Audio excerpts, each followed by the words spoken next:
Success is a series of well-managed failures.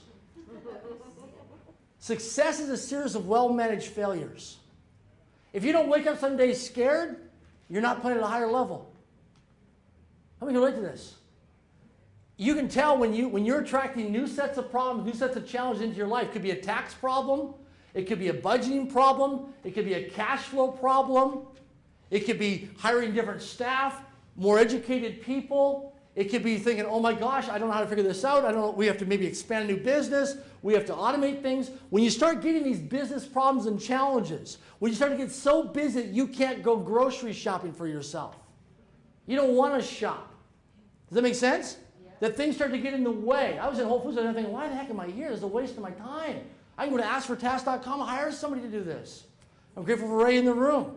This lady right here, phenomenal. She has it down to a science of a system of grocery shopping, outsourcing, step by step, very phenomenal. It's been a huge blessing in my life. And I was waiting for this, and all of a sudden we met to a point where she has people pack their own clothes, they do their closet. It's so systemized because they value their time. Because here's what I understand. Successful people spend money to save time. Successful people spend money to save time.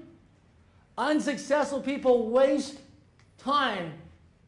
What do they do? To save money. They drive to Bellingham, Washington because they'll save $20, and then they'll tell you they have no time to spend with their kids because they're so busy. And yet they could go ahead and leverage themselves in terms of different ways to do things in terms of higher priority activities. Your time is your greatest asset in your life. Time is your greatest asset in your life. You can never manufacture time. And so what I want you to start doing as of this week is start thinking to yourself, how can I start to replace myself? You know, I started a finance company. I have no idea about finance company stuff. No idea. But I found a guy I met a year ago at a fundraising event for Africa Project who was doing very, very well. And it's through a series of several conversations and meetings with this guy, I realized that we can make a difference across the country and do what's right for people in Canada that's doing right in the finance business. So he runs day-to-day operations.